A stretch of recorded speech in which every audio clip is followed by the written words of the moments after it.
We are still with our guest here, Barbara, and we are talking about how a homeschooler transitioned to university. Keep it locked. Now we transition to university. Okay. What did you need to apply to get to USIU?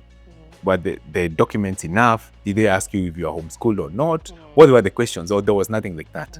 Actually, at that time when I entered USIU, they were very pro-homeschoolers. Pro-homeschoolers?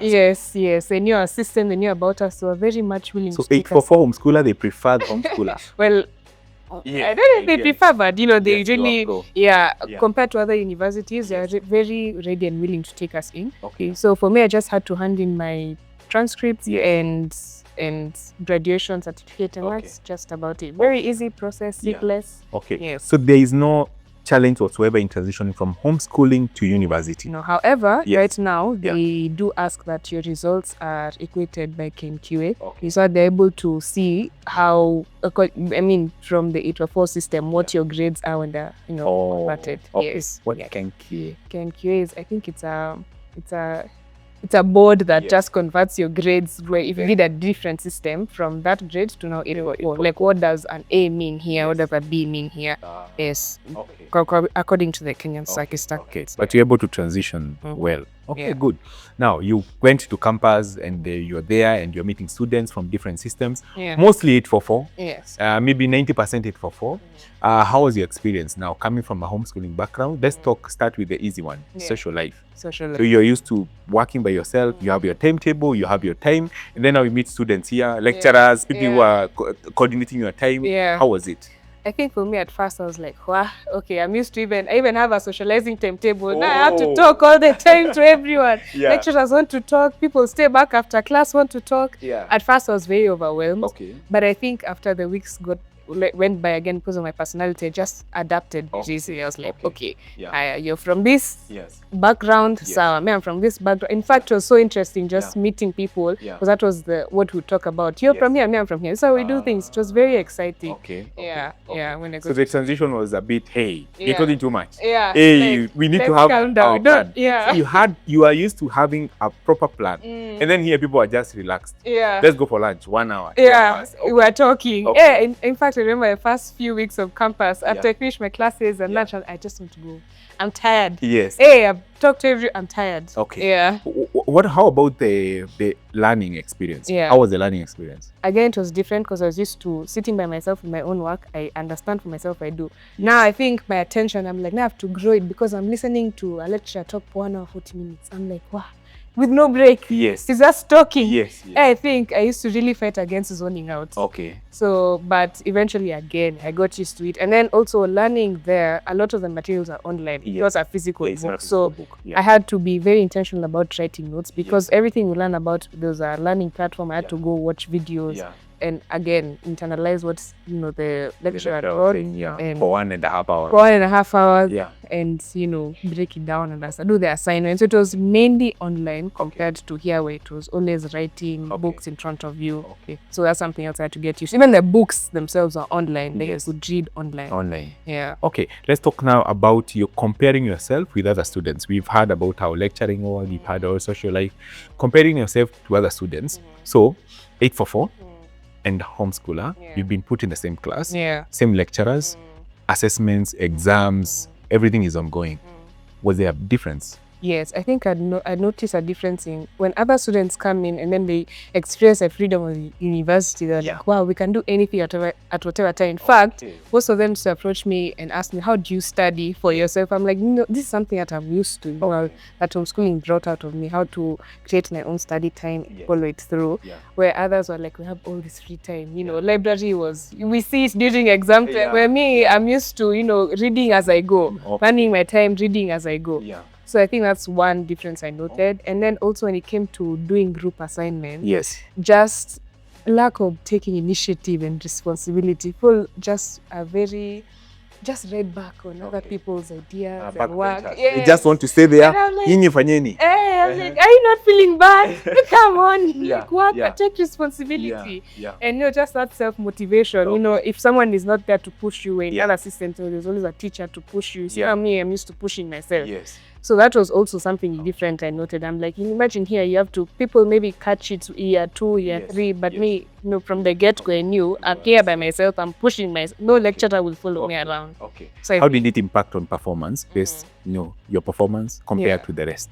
Well, I don't think we were really open about how we're performing in campus. Yeah. But I think my performance was good. If you work harder, you went to the library further. Yeah. So I think what you're saying is this: because homeschooling prepared you to be independent, to organize your time, and to be focused on specific goals, and to work by myself. and to work by yourself. Yeah. When you come to campus, the rest of the guys in the other system, like 844, were used to being planned for the time, the minute, everything is timed. There's a bell for you to move to the next class, regardless of whether you understand or not. So when they come here, there's so much freedom. They waste a lot of time, especially in the first years, before they catch up, and you are just focused from the get-go. Yes. That's good to know. Now let's talk about complexities in the dissemination, like how information is passed across. So you're given projects. Initially, you're used to, I have my project, and you work by yourself, and then you have to like work as a team. You have to let it. Do you think homeschooling had any impact on this? I think the challenges were encountered with that was working in a group. Again, as you said, I was used to being in a group. But now I'm like, I have to talk to all, we have to agree, we have to move together. Others are not agreeing, others have different perspectives, others are not working. So I think that was the biggest challenge I faced, because I was very frustrated. Why are we not, me, I can do this work by myself, wanted to, but, but eventually you just come to adapt to different backgrounds and different perspectives and agree, okay, this is where I'm going to meet in the middle with you guys. So what I'm going to do, so what you're going to do. And let's move from there, whatever works. So I think I became very now relaxed and more open to collaborating with people, just to experience, who they are and what they also bring. Instead of moving by myself. So I feel like that was a challenge I encountered and, worked through for my gain. To take you back, how did homeschooling prepare you for psychology, the course? That's a good question. Yes. Well, I did mention I did a course in high school called counseling psychology.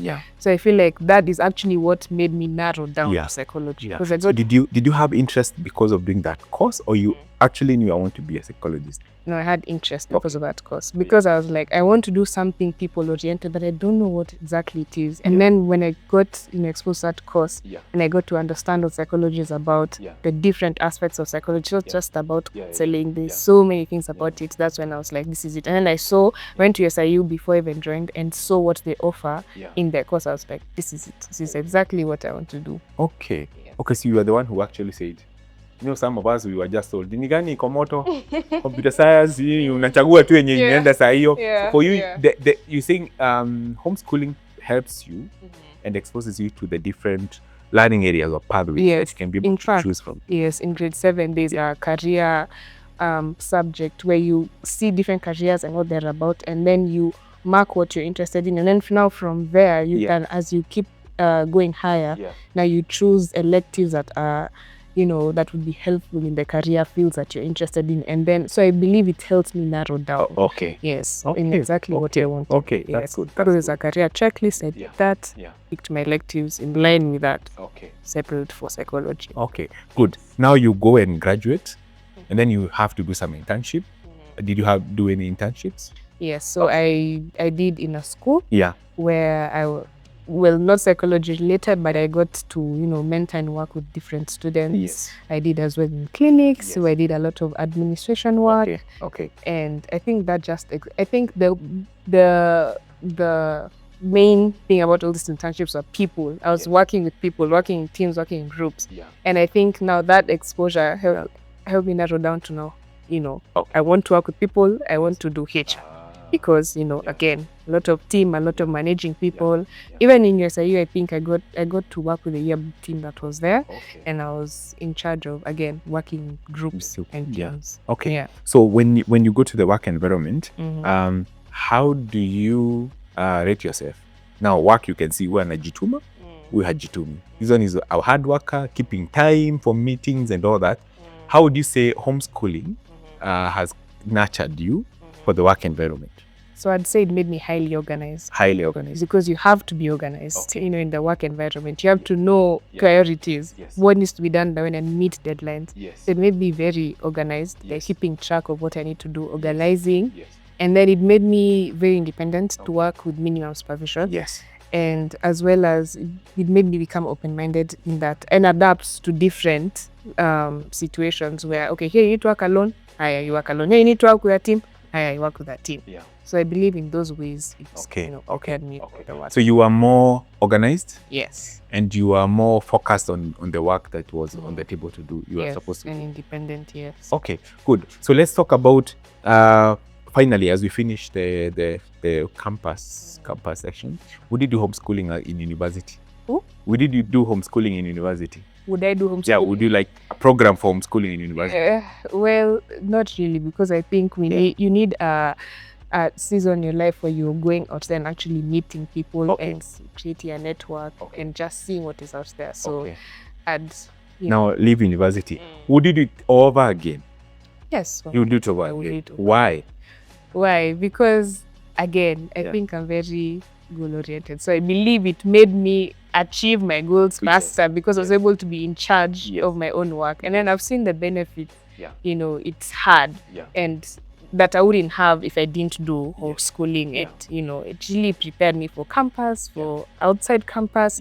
So I'll do it all over again and now, focus on, being better, even a better student than I was at that time. Okay, better student you are that. He did discipline you in any way? But your punishment? No, I was a good student. You are a good student. I was a good student. Okay. Let's talk about the issue of discipline again. Obedience, discipline. Most of the school-going kids now, because of the nature of them meeting different people from different backgrounds, are exposed to things like what do you call them? Drugs and language that is not good. Some things that are not okay. What is your view on a homeschooler and one that has interacted with all these things? I do believe that a homeschooler is shielded in a way from all those things. However, you really can't control what your child is exposed to because regardless, they're gonna see these things at some point in their life. So the best you can do is just instill a good value in them and tell them, okay, this is what is out there and these are the consequences. You're in charge of your choices. You're in charge of your life. So how was that being instilled to you so that we know how actually that was instilled? So for AC, because it's a Christian, system as well. So it not only did focus on academics, but character as well. So these things were being tackled as you're learning. So things to do with drugs, relationships, consequences were being tackled in the system through various courses, as well as when you're doing your academics. So I think for me, it really prepared me that way. And because it was, religious, Christian focus. Was there a point of mentorship, like your dad sitting you down telling you, this is good discipline, this is not good discipline? Was there that point of now, your dad as a teacher, you see, you have this curriculum and now there is a point of discipline your dad says? Of course, yes. My dad was very open to discussing a lot of what was happening out there. In fact, even before I asked. So those moments he was sitting me down and it's like, hey, have you heard about this? So this is what is happening out there. Or if I have a question and I go to, he was very open about telling me this is what is happening. And this is, how you can shield yourself against it. And this is, you make your choice. You can't. And then it was very clear that he can't be there to make the choice for me. However, these are the consequences. Okay. So it gave you more time. So you had a lot of time to sit down with your parents. Yes. Who would be able to discipline you and give you like insights. Don't do this, do this. I saw this mistake and please rectify it, do that. Okay, thank you very much. We talk about finally the future of work. There is homeschooling and you've been in the old system and I hear now you're somehow trying to train others that are younger than you. Where is the place of technology now in the homeschooling education system? Well, I feel like now homeschooling is carrying a community with technology because again, at my time, I was not able to connect with others through tech, but now because it's platforms like, online forums that have been created for homeschoolers. Yeah. I think that Example? my siblings partake in this thing called Toastmasters. Yes. So it's a thing, program where it builds on their communication skills, Yes. speech, Yes. public speaking. Yes. So I've noticed that sometimes they do meet physically, but Yeah. also they meet online as well. Okay. You know, especially when it's a moment where they can't meet physically or just to change things up. Yes. So you see, such activities can now be done Oh. online and connect people from different regions, so to come together. Okay. As well as there could be an online forum of, okay, let's learn more about science. Yes. So, and then have someone come and teach Yeah. about that subject. I recently noticed now there's Kiswahili being offered online for homeschoolers because in American systems, it's not really Kiswahili. So you can have subjects that are not getting offered by a system. You learn online as a community from people, again, from different places. So I think it has really worked on connecting homeschoolers from different regions. And you go together, it's become easier. Yeah. So technology has actually come to make homeschooling better. Yes. And it makes the connections even more frequent and even connect people from different regions. Okay, what is your view on, does homeschooling, this is your personal opinion, prepare that child for the future of work? The future of work is a lot of technology, a lot of systems, and a lot of does it prepare? Being honest, if homeschooling is done well with an intentional parent, it will very much prepare your child well, because see, a parent knows their child and knows their skill sets, knows their strengths. So it's a parent is very intentional about this child and building them from a young age and preparing them for their career. It will work. But if you don't do homeschooling with a plan, it can as well fail. Because now it's a free environment. The child is free to do anything they want, and if you're not there to guide them and prepare them for what is to come and improve their skill set, this child is not going to do well, especially because they're in the house. And the house is where they're staying 24/7. So it is very successful only if you're intentional about your child. Okay, wow. So if you are to homeschool your kids, which you don't have now, what would you do different? Like, what would you do perfectly to make sure the system works?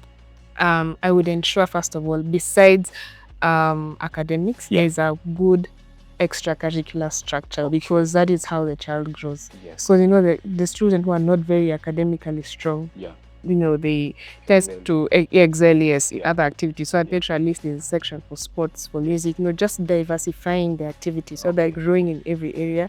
As well would make it clear that this is a place for, as much as is your house, you can't study in the bedroom. So at least have designated areas where your mindset will change. Is it where? In the dining room or where? Wherever. Have a separate room, even if it's in the dining room. This is the section you're studying from, just to lock that. From the onset, the child needs to know that. Yes, to know that. You just can't study. Just the same way kids in school have a structure, even you will have a structure by now in the house. Just to internalize that and just have a clear timetable in that. Even if you're studying, you can't wake up at 4. Clearly. Like, there needs to be a structure in it, because in reality, that's how the outside world is. You have to have a structure. And it starts from as early as when they're young. Okay, make sure there's a structure that is strictly followed. And the learner is going to just flow into that structure. Okay. Any other thing that you'll do differently to ensure that your child is I think now I'd involve a bit more tech, just research on what programs and courses out there would be able to aid our child in homeschooling. And look more into that, because I think that's an area that's not really being focused on right now, and now use that to our advantage, because there's a lot that a learner can learn from online. Okay. Now let's talk to that child who wants to do homeschooling. Like, you decided, I want actually to go and start doing homeschooling. What would be your advice for that child? To know why, first of all, they're doing it. So to have a goal. So that they're constantly disciplined to, I'm doing this because I need to do this. So to keep them going, even in the moments where they feel like, I'm alone, I'm tired, at least there's something motivating them. And to just be open to meeting people beyond, in the homeschooling circle, so beyond home. Like, don't just lock yourself. Go out there, participate in activities that you didn't think you'd participate in. Connect with different homeschooling groups. Just put yourself out there, because I feel now that you have more freedom than you being in a school and you're in control of your time, take advantage of that and do things that you wouldn't, think about doing, because who knows, could unlock your next hobby or anything. Anything. Okay, very good. Now let's talk to the parent. This parent wants, I'm not sure if I should start homeschooling my child, but what do you tell that parent? To, first of all, to go for it, but to do research. Do research, find out from different homeschooling parents what has worked for you, what hasn't, and then now implement what you think will work for your kids. So to constantly make sure they have a community of people they can constantly ask questions, connect to it, and just hear their challenges, to be able to be sane during the process, because it can be overwhelming when you're starting, as well as, take opportunities and involve your kid in other activities apart from academics. Don't just focus on academics. So expose them to swimming, basketball, sports, whatever it is, because this child will grow in very, different areas, and as well as just be a warm parent that your student feels like they can come to you at any time or whatever question. So don't entertain. Just be very warm and open as a parent, and I could accommodate your child. And let them feel free and honest with you, and then just again create a structure, a workable structure. If you see your child is one who gets tired after working for 2 hours, accommodate that. Don't feel like, because every kid takes a break after 5 hours. It has to be. No. Now you're flexible. You can do what works for your kid and make it work very well. Yes. Okay. Talk to this parent who wants, how should they prepare the learner? Now they have said, I want to start. How should they prepare this learner? That's a good question. I think the first thing they can do is just ask the learner what they want to gain during their homeschooling experience, and how they can meet that need. So that they're meeting the middle. So I'm not just homeschooling you to control you, but we are meeting somewhere in the middle. I'm hearing you out, and this is how I'm showing up for you. And then as well as making them take initiative and responsibility over their work. Just telling them, yes, I'm here for you as a teacher, but also you need to take responsibility over your work, take initiative, and plan yourself well. Yes. Okay. Yes. So if you've done homeschooling for even younger kids, what are the things the parent needs to know for younger children, especially for younger children who don't know how to plan, who are just there, they wake up, they see a toy, and they see the desk, their eyes are on the toy. Because now, you either study or I play, the ball is there, I'm here, so let's go play. I think for younger children, you need to be more intentional and just be there. Like you have to, again, there's many distractions for children. So you have to, first of all, create for them a learning environment where you've removed all this, you've explained to them, now this is time for learning. And, you have, for a small child, you can't leave them learning, and then you have to be there actually throughout their day. You have to be there. So you first of all need to know what it means to be there as a parent before you even make that choice, especially for a young learner. So create for them a suitable learning environment, and then reward. A lot of rewards. For anything they do right, reward it, because you're trying to produce desired behavior. So you need to reward and acknowledge anything that they do right, and step in when they're making mistakes, and then as well as giving them sufficient break time. When a child is still developing, still growing, needs to go outside, needs to play, so ensure that their break time is lively. Even when they're learning, you can make the learning experience lively for them. Use practical examples that they can understand as an age. Even that toy, you can use it for academic purposes.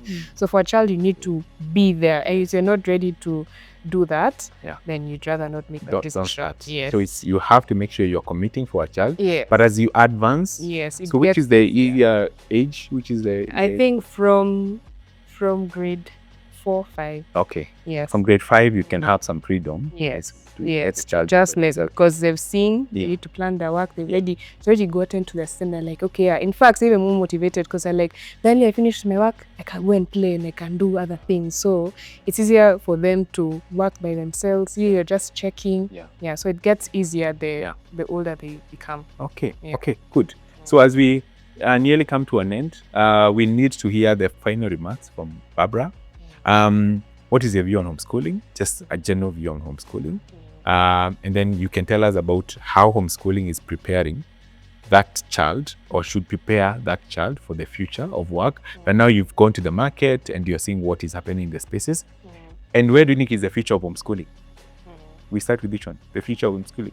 We can start with the future of homeschooling. Yeah, tell us about homeschooling. I think homeschooling, because it's gaining momentum now, it's going to grow. Yes. And a lot of parents are going to realize. Where do you think it's growing? I think it's growing because a lot of parents are taking more responsibility of their children, and they're like, there are certain skills that I can only instill in this child that won't be gotten in a school setup. Especially for parents who really want to be involved with their children and their growth. It's really great. And then now there's creative ways on how to do things again that have been made easier by online platforms, communities. People are now more open to talk about it and accept it. So it's only going upward. Okay. And you get time to now, you see where parents are talking about they want to bond with the child, they want to know the child. This is the opportunity. That is the opportunity. So it's just going upwards from here. Now that we've seen that people can graduate and actually finish campus, get to work. It's answering many parents' questions. Your testimony, you are here. It's answering a lot of parents' questions, and now they're becoming more willing and open-minded to do it. To just create that safe environment. And to the other one is, how is homeschooling? Do you think homeschooling is preparing these learners for the future of work? I think it's making them more independent, result-driven. And just structured, highly structured for the work environment, because they know they're in charge of their work. Like, for me to get to this point, I need to put in this work and do it, which is the same thing as the working environment. You have work to do, you have to do it. No one is going to come and do it for you or push you to do it. In fact, if you don't do it, there's consequences. So I think that really instills early in the learner that I'm in charge of my life, apart from work, and what I do is what is a result. What I put in is I put exactly one, I get one. Exactly. Then exactly. Okay. So I think that does a good job. Okay. Wow. You've heard it from Barbara. Living testimony. An adult who is now in the work field and has done psychology in USIU as a degree, and now is pursuing certifications in HR, and she's going strong. She's a product of homeschooling. She's been taught by the dad, and she has excelled all the way. So it's your decision to make. Should you homeschool your child or not? And if you are a student here, maybe in campus, maybe in high school, or maybe thinking about homeschooling, is it a good choice for you? We've heard about discipline. We've heard about somebody being responsible for their time. We've heard about structuring your day. We've heard about knowing when to start and when to stop. There's a lot that we can learn from a homeschooler like Barbara. The other question is, how does it affect social life? We've heard that in the homeschooling systems, there are so many ways that there are social spaces and meetups that happen for the homeschoolers to meet together. And now, with technology, actually meetings are happening more than ever. The other thing is, once you finish your work, if you're a homeschooler, if you finish at noon, you can go and play. If you finish at 4, it's you who has taken your time. So it's more of self-paced learning. Back to you. Make a decision, and thank you for watching this episode on homeschooling. Keep it locked. Let's continue raising geniuses one episode at a time. Karibu sana.